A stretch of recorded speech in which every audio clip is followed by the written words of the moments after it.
Ces deux organisations, respectivement publiques et privées, vont pouvoir cohabiter pour transformer les deux communes locales. 5 thèmes sont mis en avant: la mobilité, l'économie, l'emploi et l'agriculture, l'habitat puis l'environnement. La ligne 17 du Supermétro au Ménil-Amelot est également au cœur des discussions sur le projet. Un directeur d'une société de vente de voitures mis en examen. Ils sont soupçonnés d'avoir escroqué plus de 3 millions d'euros à leurs clients. Le système est simple: faire passer l'entreprise en faillite pour vendre les voitures sans rembourser les associés. Les gendarmes de la brigade de Rambouillet avaient commencé l'enquête il y a un peu plus d'1 an. Le suspect a été arrêté aux environs de Saint-Prix. Et pour finir avec une info culturelle, le concert de François-Frédéric Guy se déroulera le jeudi 28 juin à Auvers-sur-Oise. Ce pianiste français travaille avec Dominique Merlet et Christian Vivaldi et se fait remarquer à de nombreuses manifestations. Il est particulièrement réputé pour ses adaptations nombreuses de Mozart et Brahms ou encore ses créations de concertos pour piano. Vous pouvez réserver votre place à partir de 22 € sur le site de l'Office du tourisme. Merci Hugo, à tout à l'heure midi 10 pour un autre point sur l'actualité valoisienne. C'était la matinale à demain matin avec des invités, des rubriques, des cadeaux et de l'information bien sûr. Demain matin, nous aurons des invités surprises. Je ne peux pas vous dire, ce sera la surprise. Donc restez avec nous, 7h, 9h. Parce que je m'en souviens plus en fait. J'ai tellement de choses dans ma tête que voilà. Elle va exploser à un moment donné. Nous accueillons maintenant le bar de l'économie avec Florence Fleur. Elle reçoit notamment Philippe Bonneville, hein, c'est bien ça, j'espère en tout cas. Professeur du lycée à Enghien-les-Bains. C'est quel lycée? Il n'y a qu'un seul lycée, Gustave Monod, non? Bah, il y en a qu'un, il y a le lycée Gustave Monod, bien sûr. Lycée déjà Gustave Ah oui, Monod. j'avais raison. D'accord, c'est à vous Florence. Merci, très bonne Christophe. émission jusqu'à 10h, le bar de l'économie.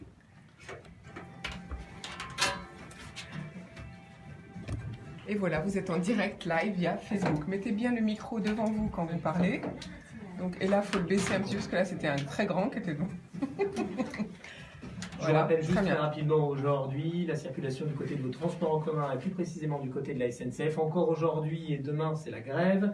Elle se poursuit avec en moyenne aujourd'hui 2 Transiliens sur 3. Allez, c'est parti pour le bar de l'économie.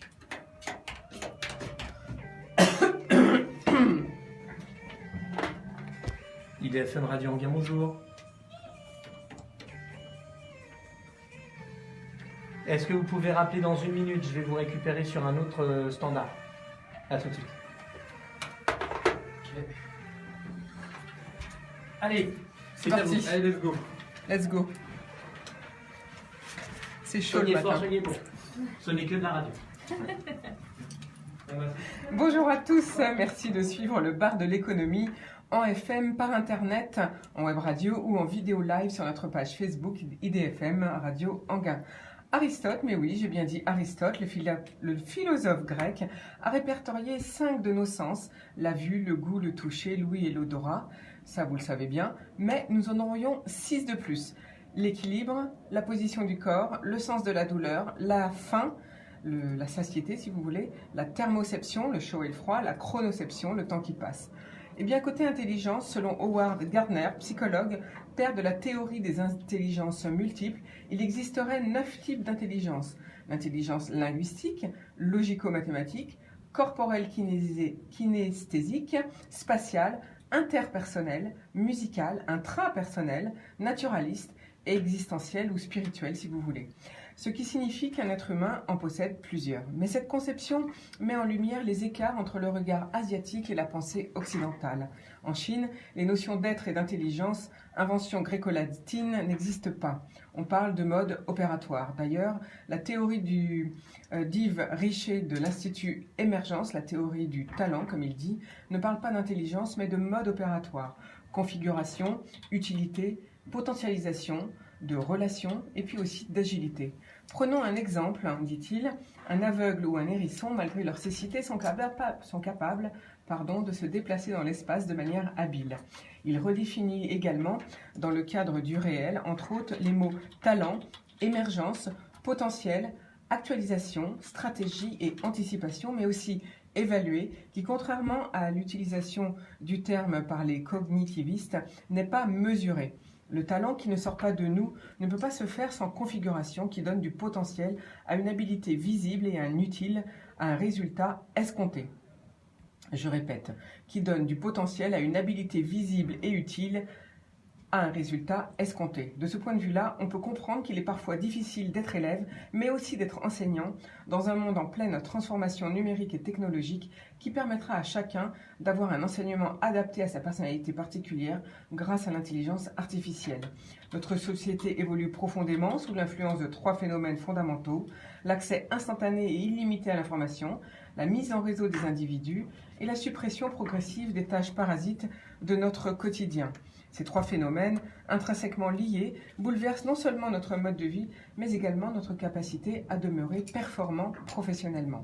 L'OCDE a d'ailleurs identifié les compétences du XXIe siècle. Alors, faut-il apprendre autrement? C'est l'une des questions que nous allons aborder avec Philippe Bonneville. Bonjour. Bonjour. Vous êtes le proviseur du lycée d'Enghien et après avoir été proviseur du lycée de Sarcelles, et avant encore formateur des cadres à l'Académie de Versailles, vous avez pris votre poste de proviseur du lycée d'Enghien il y a un peu plus d'1 an maintenant. Alors au lycée d'Enghien, vous accueillez certes des lycéens, mais aussi de la formation supérieure, dont une labellisée Greta. Nous verrons cela dans quelques minutes. À vos côtés, le Centre des jeunes dirigeants du Val d'Oise, représenté par Ella Atmani. Bonjour Ella. Bonjour Florence. Qui regroupe 5000 adhérents, en tout cas en France, entrepreneurs et cadres dirigeants. 117 sections proposent chaque mois une plénière thématique avec des acteurs phares de la société civile, mais aussi des commissions de travail pour permettre aux jeunes dirigeants de progresser ensemble et de rendre leurs entreprises plus performantes.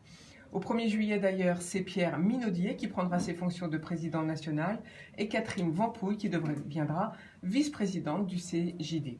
Et là, Atmani, vous exercez, sinon, vous avez créé Expanders, une plateforme digitale qui permet aux dirigeants de PME et ETI d'accéder en 48 heures à l'expertise et à l'accompagnement par des experts dans différents domaines. Alors, avant de vous passer la parole à tous les deux, l'info du jour à retenir. Eh bien, c'est d'abord l'info de l'autorité des marchés financiers, l'AMF, le gendarme de la bourse, qui a fait fermer 138 adresses de sites d'investissement illégaux, plus souvent synonymes d'escroquerie ou de pertes importantes pour les particuliers. Donc il existe sur le site de l'AMF 3 listes noires de sites web non autorisés à faire des actions financières. Alors cela concerne qui? Eh bien cela concerne les investissements en forex, c'est-à-dire le marché d'échange, en options binaires, c'est-à-dire l'investissement proposant le versement d'une somme monétaire déterminée à l'avance. Et puis le troisième, c'est en biens divers, par exemple, dans des diamants d'investissement, du vin, des énergies renouvelables, des forêts, des bois exotiques, des manuscrits, etc. Avant d'investir, vous devez vérifier que le courtier ou la place que vous avez choisi possède bien un numéro d'enregistrement. Pour ça, il faut aller sur le site Regafi, c'est le site des entreprises autorisées. Excusez-moi. Depuis 2014, donc, l'AMF engage des procédures devant le tribunal de grande instance du TGI de Paris pour obtenir le blocage de ces sites illicites. D'après eux, 445 sites sont non autorisés. Pour avoir la liste des sites non autorisés, vous allez sur le site de l'AMF. Seconde info du jour à retenir, eh bien, c'est Édouard Philippe qui a annoncé la semaine dernière, donc notre Premier ministre, la création du French Tech Seed, un fonds doté de 400 millions d'euros géré par BPI France qui servira à soutenir les levées des startups technologiques issues des laboratoires, des incubateurs ou des sociétés d'accélération du transfert de technologie ou SATT. Voilà, les startups seront sélectionnées par des apporteurs d'affaires labellisés.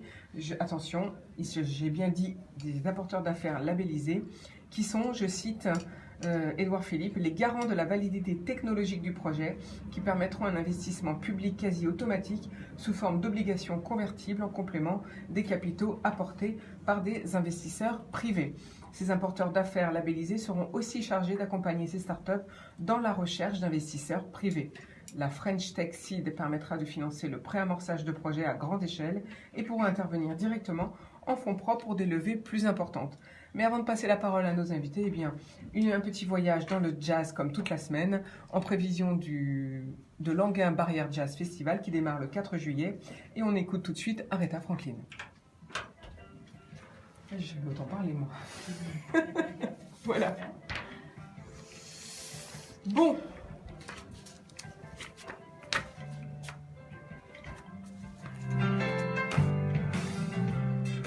Beaucoup de sujets, je suppose, dans mon intro, Oui, qu'on peut reprendre ensuite. C'est intéressant. Si vous voulez interagir avec Philippe Bonneville, il n'y a pas de souci, vous levez juste. Bien sûr. Vous pouvez poser des questions. On a la jeunesse, donc effectivement, il y a des choses peut-être à faire.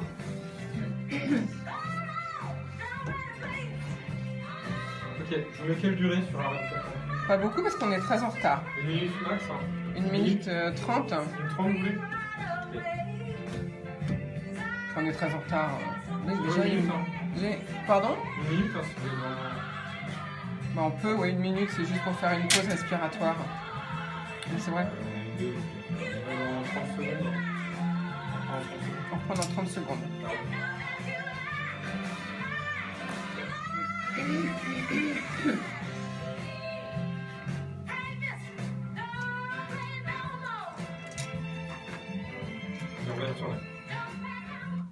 Voilà, vous avez reconnu Aretha Franklin. Alors nous sommes aujourd'hui avec Philippe Bonneville, proviseur du lycée Languin depuis un petit peu plus d'1 an, ou tout juste 1 an. Tout juste 1 an. Philippe Bonneville, tout d'abord, comment devient-on proviseur? Qu'est-ce qui a motivé votre choix? Alors on devient proviseur en règle générale en commençant par exercer une autre mission dans l'enseignement. Pour ma part, j'étais enseignant d'histoire-géographie. Et puis, en voyant un petit peu comment le système fonctionne, l'idée d'essayer d'être à la place où, à mon sens, on a la capacité de faire évoluer un certain nombre de choses.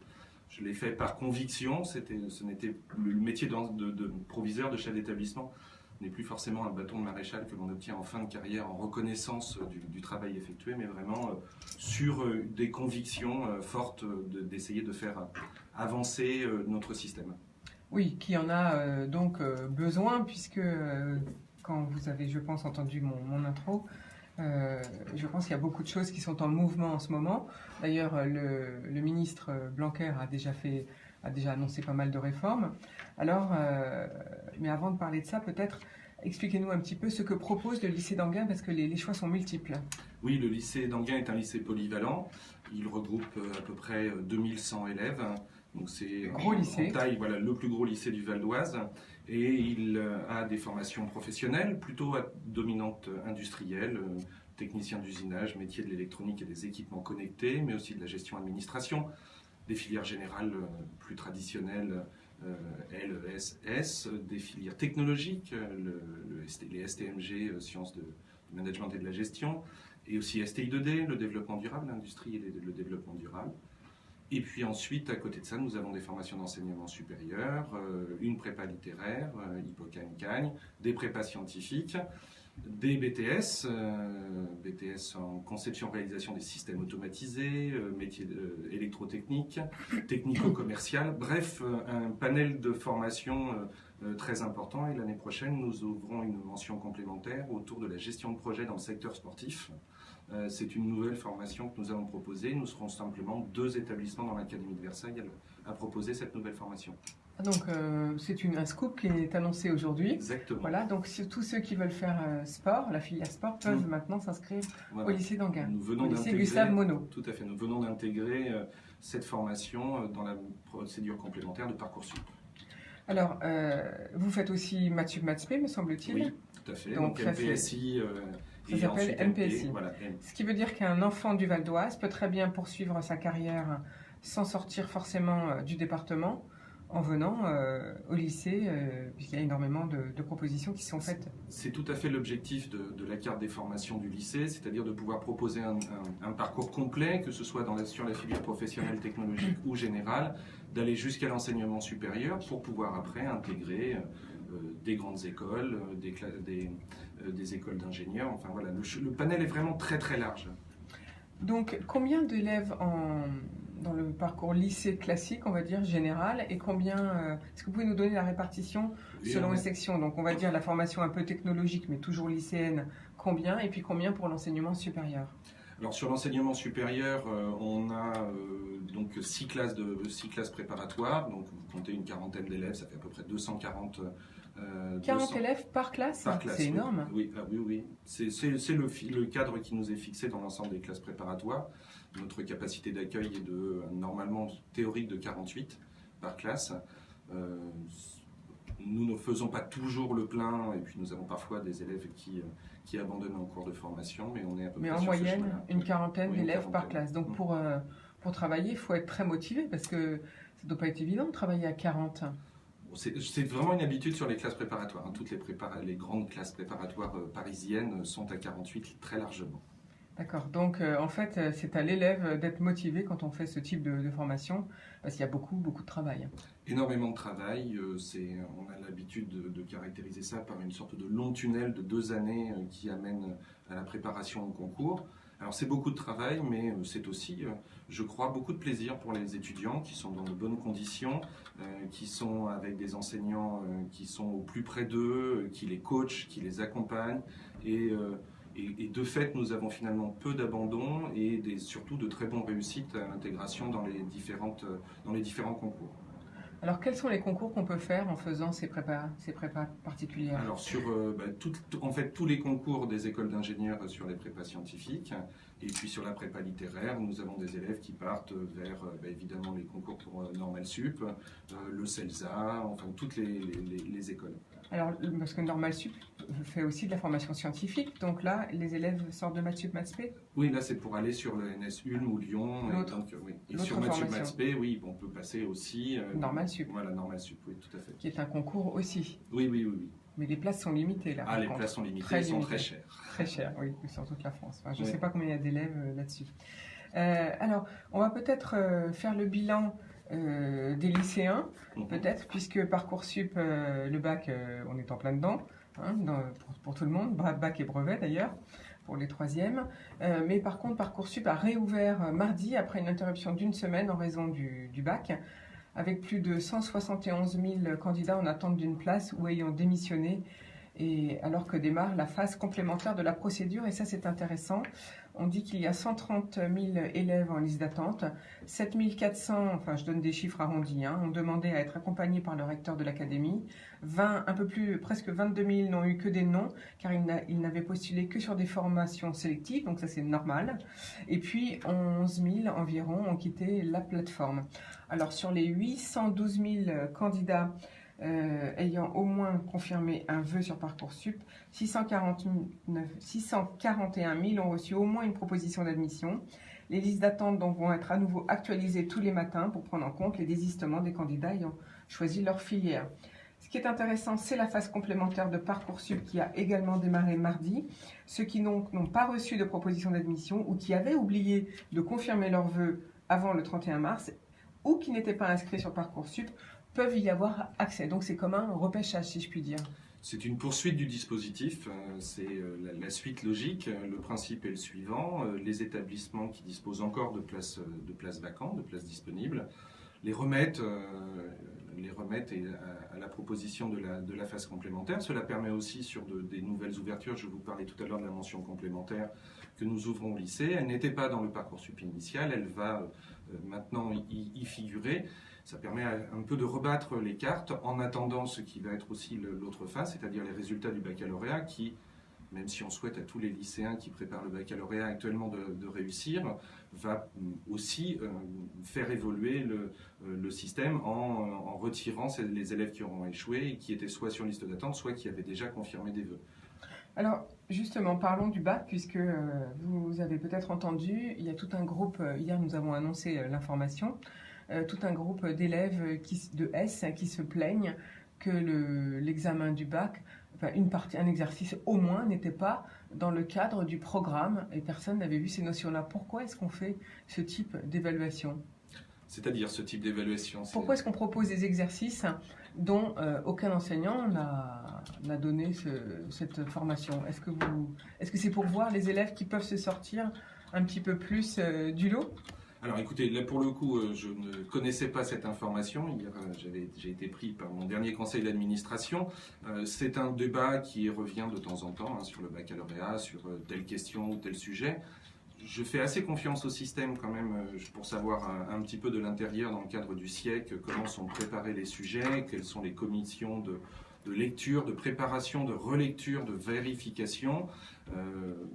N'ayant pas plus d'informations, généralement il est très très rare que nous interrogions les élèves dans le cadre du baccalauréat qui est vraiment l'examen qui permet de vérifier l'ensemble des compétences acquises sur le second degré, d'avoir des questions qui sont hors programme. Est-ce que ce n'est qu'une petite partie du programme et que ça a du coup déstabilisé? C'est peut-être plus certainement quelque chose comme ça. Oui, c'est quelque chose comme ça. Un exercice qui était hors programme. Non, j'ai pas dit hors programme, qui était sur une petite partie du programme ou peut-être une partie qui n'est pas habituellement traitée. Vous savez, parfois il y a un jeu des élèves de faire le pari des sujets qui sortent plus régulièrement, une sorte de, non pas de loterie, mais d'estimation de tel sujet n'est pas sorti depuis tant d'années ou n'est jamais sorti. Et donc, on finit par être moins attentif à ce sujet-là. Alors, parlons un petit peu des réformes annoncées, puisque, en fait, on a quand même, on sait que dans le monde, 151 millions d'enfants n'ont pas la possibilité d'aller à l'école, et tandis que chez nous, beaucoup décrochent. Pourtant, on offre un système éducatif gratuit. Alors, est-ce que c'est parce que le système est le même qu'il y a 200 ans que le ministre a voulu justement proposer une nouvelle réforme à venir dans quelques mois maintenant? Alors d'abord, est-ce que le système est le même qu'il y a 200 ans? Pas tout à fait. Il a évolué beaucoup, je trouve. Il s'est adapté à un nouveau public, il s'est adapté à une nouvelle demande institutionnelle. Je ne vais pas remonter à 200 ans, je vais remonter juste à il y a 30 ans. En gros, c'était 20% d'une classe d'âge qui avait le baccalauréat. On est maintenant, avec l'ensemble des baccalauréats technologiques et professionnels, à 80% d'une classe d'âge. On voit bien que les lycées ont dû s'adapter à une nouvelle population. Et ça se passe. Là aussi, la notion du décrochage, qui est effectivement un sujet très important à traiter, ne se posait pas du tout en ces termes-là. Il était courant d'avoir des élèves qui sortaient après la troisième ou... Souvenons-nous quand même, pour ceux qui ont connu le système, c'était des réorientations en fin de cinquième. La demande institutionnelle n'est plus du tout la même. Donc nous avons des élèves que nous portons beaucoup plus tard au sein de l'école. Et ces élèves-là, nécessairement, sont, on va dire par définition, peut-être les plus fragiles. Certains décrochent. Depuis la mise en place des réseaux focales, qui est le système qui est formation et qualification, nous luttons contre le décrochage. Nous avons dans chaque bassin une organisation qui permet de proposer de nouvelles solutions. J'ai la chance d'être proviseur d'un lycée polyvalent. De manière pas quotidienne, mais très régulière, nous proposons à un élève qui est dans telle filière de pouvoir éventuellement aller tester une autre filière. Si ça se passe bien, de le prendre, d'essayer de faire des passerelles, d'aménager beaucoup plus que nous ne le faisions il y a quelques années, le parcours des élèves pour nous adapter justement et éviter le décrochage. D'être plus souple en fait, vous voulez dire. Tout à fait. Parce que, alors après, reste l'intérêt que porte l'élève évidemment à l'enseignement. Est-ce que le fait d'apprendre, est-ce qu'on n'est pas en train de quitter une certaine forme d'apprentissage très rigide pour aller vers une autre forme d'apprentissage?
tous les savoirs. C'est-à-dire que les élèves vont choisir des sections. Alors comment ça va se passer? Alors, je resterai très prudent parce que je ne suis que proviseur du lycée Gustave Monod et donc c'est en fonction des informations que nous avons et c'est quelque chose qui est en train de se mettre en place. Le ministère est toujours en phase de concertation et de réflexion sur un certain nombre de sujets. En gros, l'objectif, c'est la suppression des filières générales.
Poser toutes les options puisque j'ai entendu parler d'une douzaine de spécialités. Alors, nous sommes un lycée important, je ne peux pas encore vous garantir à 100% que toutes les options seront proposées, mais nous avons déjà une offre de formation qui ressemble à la quasi-totalité de ce qui sera proposé. Après, il va y avoir une politique ministérielle puis rectorale d'implantation d'un certain nombre d'options sur des zones géographiques, c'est-à-dire que tous les lycées ne proposeront pas forcément la totalité.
Et puis, ben voilà, à toi de voir.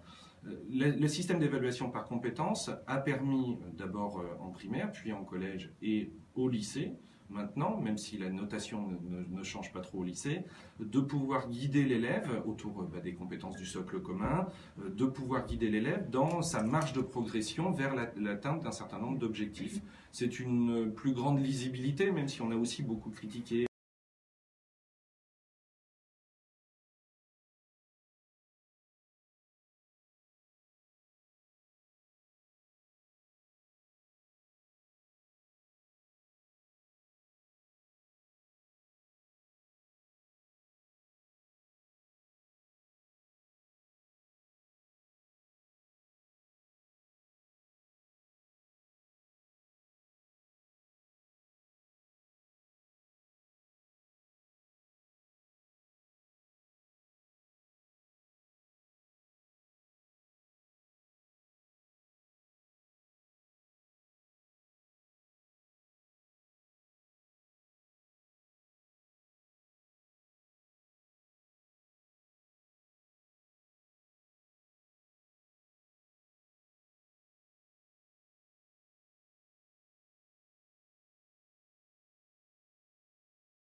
et sur la réforme de la voie générale, bien sûr, ils vont être associés, entendus, et on va leur expliquer, mais on va aussi leur donner la possibilité de s'exprimer.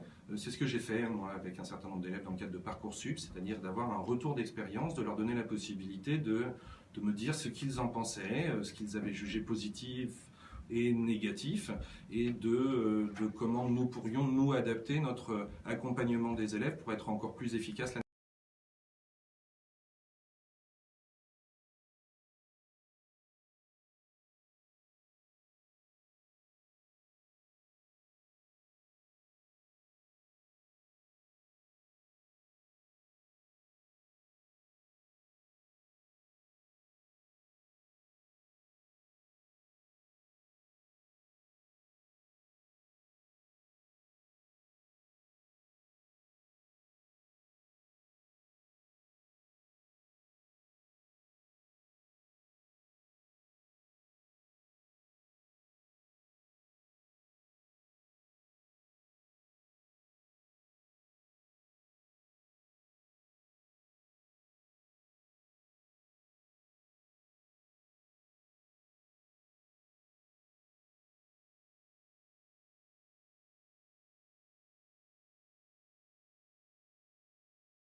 Oui, bien sûr, c'est Les l'entreprise. Allez, on y va. salariés. Là, c'était Beyoncé avec la reprise d'un titre de Tina Turner, Proud Mary. Alors, nous sommes toujours en compagnie de Philippe Bonneville, le proviseur du lycée Gustave Monod. Dernier sujet, peut-être que l'on pourra aborder, c'est les nouvelles compétences ou les nouvelles mesures vers le numérique qui vont être proposées par le ministère de l'Éducation.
Du Centre des jeunes dirigeants. Alors, 5000 adhérents sur la France, c'est énorme. Que faites-vous en Val d'Oise ? Effectivement, Florence, moi j'ai rejoint le centre des jeunes dirigeants de la section du Val d'Oise au moment où j'ai décidé de créer mon entreprise. Et pour parler du CJD, tel qu'on l'appelle, finalement on va parler un peu histoire. Le CJD fait partie des plus anciens mouvements patronaux français. Il a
Le point commun, c'est qu'effectivement, ils partagent les objectifs et les valeurs du CJD et ils disposent d'une autonomie suffisante pour pouvoir démarrer, mettre en place des transformations et le changement nécessaire pour développer l'entreprise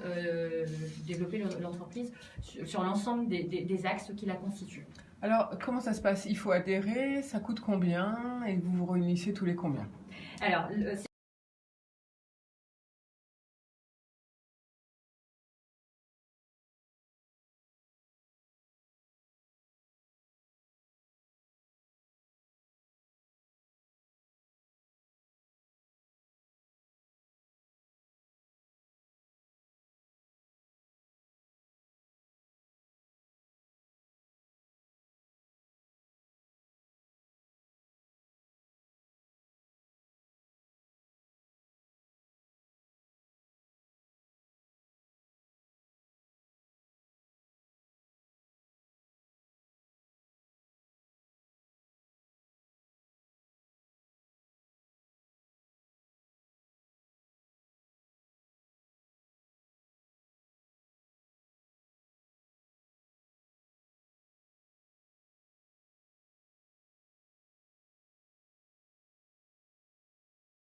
collective sur la thématique d'un de nos camarades. Ça peut être comment réfléchir la stratégie de ma PME, ça peut être également le bien-être au travail, comme ça peut être comment je peux identifier les opportunités de croissance pour mon entreprise. Donc je vous ai parlé du premier axe qui est se échanger. Le deuxième axe et le deuxième objectif du CJD, c'est également se former. On l'appelle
prochaine rencontre.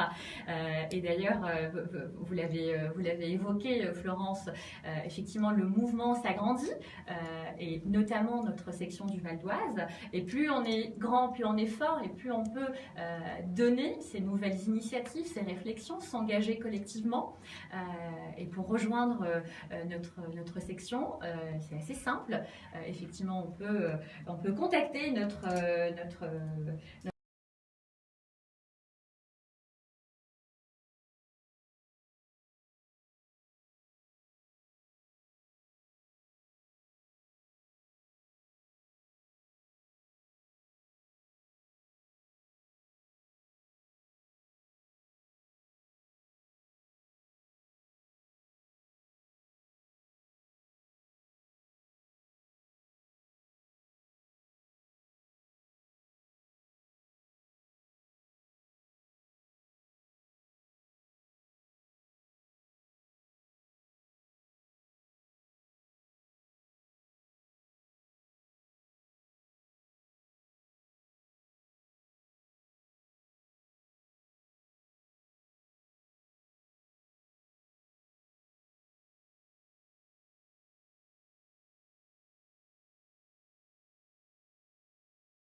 Olivier Carré et on y retourne, c'est pas mal. on y retourne, ouais. On va just. C'est pas grave, mais. On y retourne. Georges-Olivier Carré, bonjour. Je crois qu'aujourd'hui, la chronique Arrache porte sur l'échec. Aujourd'hui, je vais vous parler de l'échec. Qu'est-ce qu'un échec? Peut-on considérer l'échec comme un problème devant lequel nous avons abdiqué?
Là-dedans, ça a toujours marché, donc ça va continuer à marcher.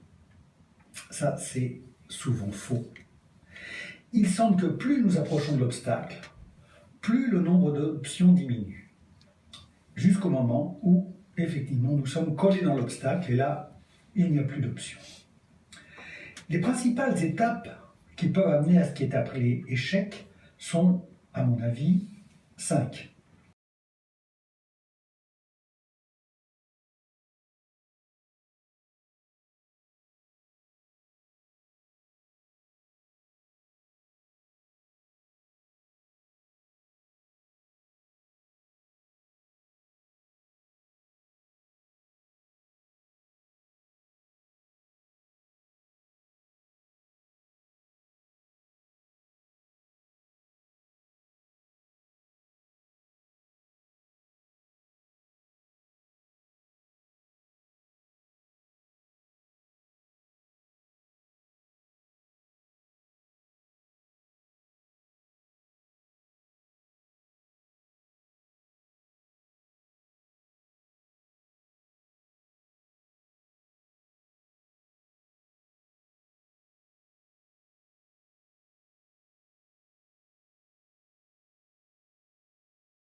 Toujours des leçons.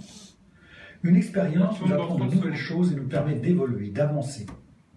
L'expérience n'est pas la fin, mais le début de quelque chose. L'échec est considéré comme le contraire de la réussite.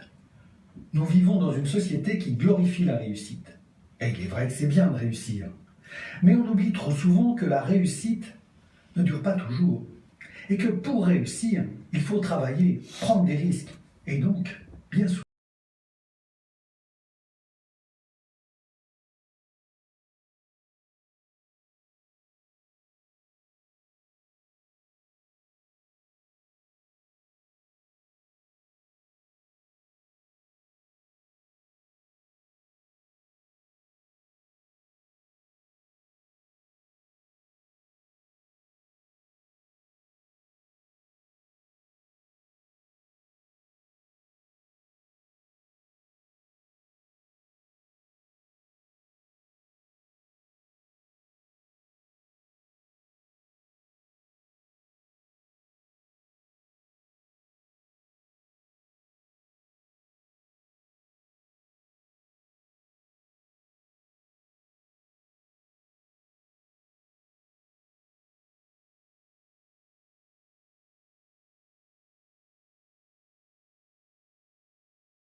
mais si on n'en parle qu'aujourd'hui, c'est que nous avons tenté l'élevage d'araignées. Un résultat infructueux, obligeant les chercheurs à se rabattre sur la toile de synthèse. Un procédé qui aujourd'hui donne des résultats positifs et compatibles avec le corps